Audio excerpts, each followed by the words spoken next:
भागलपुर, बिहार, नरसंहार। मुसलमानों का कत्लेआम किया गया था, उन्हें दफनाया गया था और उनके शवों पर गोभियां भी बोई गई थी। किस तरह से वहां के दंगे हुए थे और बिहार में अभी चुनाव है, वो सब आपको बताऊंगी। नमस्कार, आप देख रहे हैं सत्य न्यूज और मैं हूं आपके साथ शैला। दंगे 24 अक्टूबर 1989 को शुरू हुए और 2 महीने तक चले। इसके बाद भागलपुर शहर और आसपास के 250 गांव प्रभावित हुए। इस हिंसा में 1000 से ज्यादा लोग मारे गए, जिसमें लगभग सिर्फ और सिर्फ 900 मुसलमान थे। 24 अक्टूबर 1989 को जिले के विभिन्न हिस्सों से रामशिला जुलूस गौशाला की ओर जा रहे थे, जहां से उन्हें अयोध्या के लिए प्रस्थान करना था और इसमें भारी संख्या में लोग थे। पर्वतीय क्षेत्र से शुरू हुआ ये जुलूस मुस्लिम बहुल तातापुर क्षेत्र से शांतिपूर्वक गुजारा जा रहा था, जहां उसके नेता महादेव प्रसाद सिंह और हिंदुओं को भड़काऊ नारे न लगाने की सलाह दी थी, लेकिन मानने वाले कहां थे कौन। थोड़ी देर के बाद नाथनगर से एक और जुलूस तातापुर पहुंचा। पुलिस अधीक्षक KS द्विवेदी भी उस जुलूस में मौजूद रहे। इस विशाल जुलूस को सुरक्षा प्रदान कर रहे थे। जुलूस में शामिल लोग जो थे वो नारे लगा रहे थे, हिंदू हिंदी हिंदुस्तान, मुल्ला भागो पाकिस्तान, भारत हिंदुओं का है, मुल्ला पाकिस्तान जाओ, और बाबर की औलादे भागो पाकिस्तान या कब्रिस्तान, बाबर की औलादे पाकिस्तान भागो, पाकिस्तान या कब्रिस्तान। इस तरह से नारे लगाए जा रहे थे। DM अरुण झा ने जुलूस को पर्वती तातापुर जंक्शन पर रोक दिया। फिर यहीं से DM ने मुसलमानों से अनुरोध किया कि वे जुलूस को तातापुर से गुजरने दे, ताकि मुसलमानों ने वहां पर मना कर दिया और कहा कि ये हम नहीं करेंगे, क्योंकि जिस तरह से ये नारे लगा रहे हैं तमाम लोगों को गुस्सा आ गया था। जुलूस जो था गौशाला जाने वाले किसी भी वैकल्पिक रास्ते से चला जाए, लेकिन मुसलमानों के रास्ते से ना जाए। जब बातचीत चल ही रही थी, तभी पास के एक मुस्लिम हाई स्कूल के परिसर से जुलूस पर देसी बम फेंके गए। हालांकि बम विस्फोट में कोई हताहत, कोई परेशानी नहीं हुई, लेकिन 11 पुलिसकर्मी मामूली रूप से घायल हुए थे। यही वो घटना मानी जाती है जिससे दंगे भड़के थे। यही वो घटना थी जिसमें देसी बम फेंका गया और वो दंगे भड़के। 27 अक्टूबर की शाम को चंदेरी गांव, जिसे चंदेरी भी कहा जाता है, वहां पर आसपास के गांवों के लोगों ने 3 तरफा से उस जगह पर हमला कर दिया।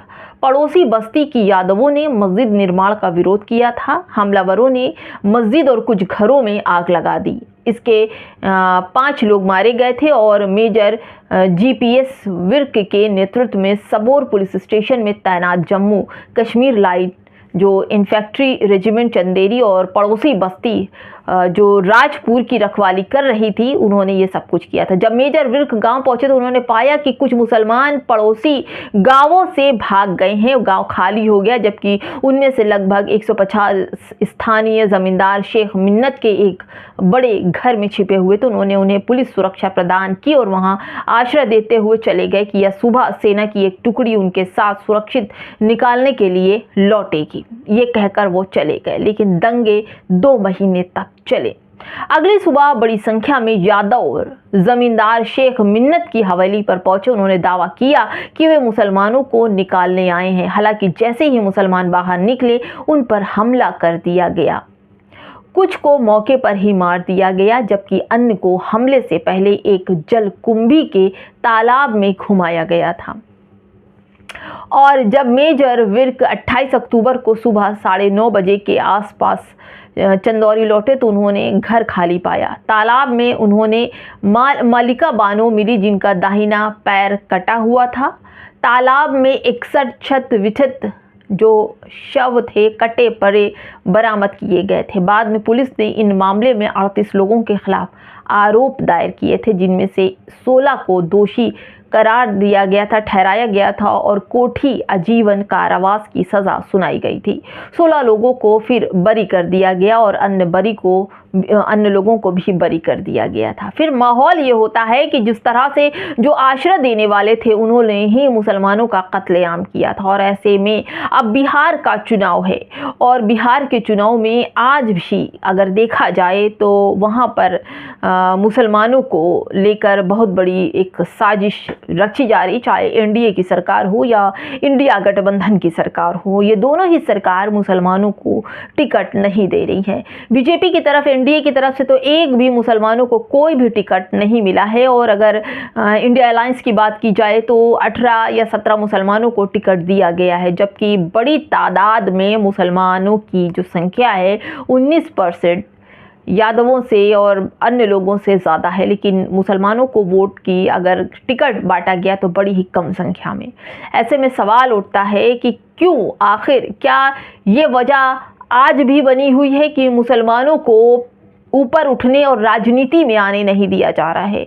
जबकि ओवैसी बार बार ये कहते हैं कि जो बिहार का चुनाव चल रहा है, जो बिहार की राजनीति है, वो आज भी मुसलमानों को पीछे ढकेलने का काम कर रही है। मुसलमान पीछे है और आगे राजनीति में चाहे एनडीए की सरकार हो या इंडिया अलायंस की सरकार हो, मुसलमानों को आगे बढ़ने ही नहीं देना चाहते और इनकी पूरी तरह से राजनीति खत्म कर दे रही है।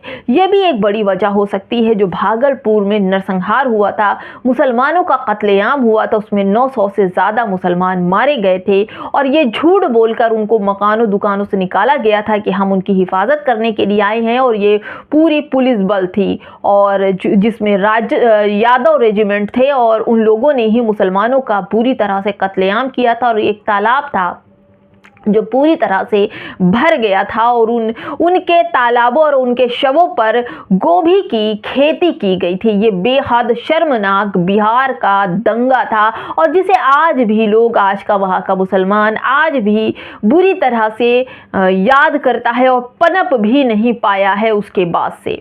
दोस्तों, फिलहाल इस वीडियो में इतना ही। फिलहाल बिहार में मुस्लिम राजनीति खत्म कर दी गई है और मुसलमानों को जिस तरह से टिकट खैरात में बांटे गए हैं, थोड़े थोड़े से बेहद सवाल के घेरे में है कि क्या इस वजह से भी मुसलमानों को आगे बढ़ने नहीं दिया जाता। जिस तरह से मुसलमानों का बिहार में भागलपुर दंगे में कत्लेआम हुआ था, सवालों को घेरे में आज भी यादव समाज है। और अब बिहार में जिस तरह से इंडिया और इंडिया अलायंस अलग अलग गठबंधन बनाकर अपने आप को प्रूव करना चाहती है और बीजेपी को हराना चाहती है, ऐसे में मुसलमान क्या रोल निभा पाएगा, क्योंकि मुसलमानों को वो हक और वो अधिकार, वो टिकट ही नहीं बांटे गए कि मुसलमान बिहार की राजनीति में अपना अहम हिस्सा निभा पाए। नमस्कार।